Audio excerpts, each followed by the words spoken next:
An idea crossed Lucy's mind. "Agglutino," she chanted, waving her wand in a wide arc. Normally, she used the spell to create a concentrated ball of glue to stick an opponent's foot in place.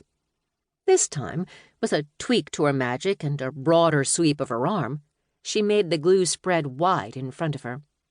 It fell across the road, the dirt, even the trees and bushes, forming a thin, glistening layer. The crickets leaped as the magic flew from Lucy. By the time they landed, the glue was already on the ground. Its stickiness diluted when spread out like this, but her targets were also weaker than normal.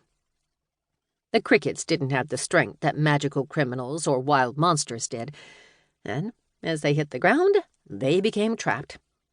Try as they might to kick off again, they failed. Lucy smiled at her ingenuity, summoned a magical bag, and set off across the hillside. Her feet squelched as she stepped on the thin layer of glue to pick up elemental crickets and put them in her bag. "Hey, Heron!" Lucy turned to see Jackie glaring at her. The other woman was glistening like the ground and the trees dripping with a thin, watery coating of glue. "Was this you?" Lucy laughed. "It worked, didn't it? Look, they can't get away anymore." Jackie narrowed her eyes. "Sure, they might not be able to get away, but She pointed at her hair, which lay plastered to her head. "I have a date later. What if this won't wash out?" "Then you can dispel it."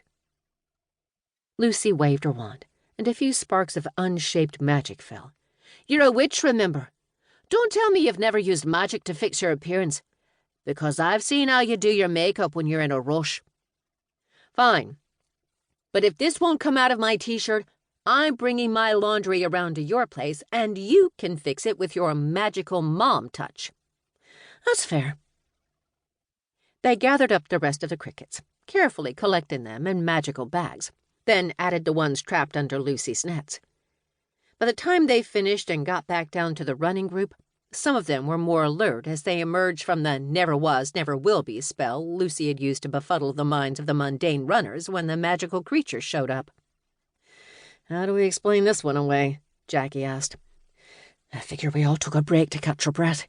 If anyone notices the run took an extra half hour, they can convince themselves that they had a particularly long run and feel virtuous for making the extra effort today." "And how do we explain me looking like an extra from Ghostbusters?" "We don't." Lucy handed her friend the bags full of magical crickets. "Someone has to take these back to HQ, so you might as well go. We'll tell them you got a call and had to go to work. It's practically true." "I suppose that makes sense. It's not like I've cut the exercise short after running all over this hillside." Jackie pulled her phone from the pack on her waist and dialed the Silver Griffins HQ. "Transport room, please." "Hi, it's Agent 782, Kowal. Can you get a portal to this location? Only needs to be big enough for one." "No, not in 20 minutes. We have a never-was running out here, and I need to get the magical influence out." "Yes, fine. I can hold while you cast the spell." Jackie rolled her eyes. A moment later, there was a golden glow in the air, and a dark space appeared like a gap in the universe. She hung up the phone.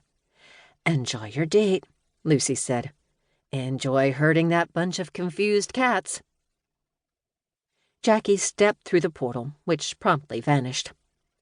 Lucy and Sarah tucked their wands away and approached the rest of the running group. The women were rubbing their eyes and looking at each other in confusion, not yet aware that they had all suffered a memory loss. Now was the time to step in and provide something for their imaginations to fill the gap. "I'm glad we stopped to catch our breath," Lucy said, facing Sarah, but talking loud enough so the others would all hear. "I was starting to get dizzy." "Me too, I think," said someone else. "We all have days like that." Angela, the leader of the running club, shook her head. "Now, if everyone has their breath back, we should get going again." Sarah grinned so wide that Lucy was afraid she would burst out laughing.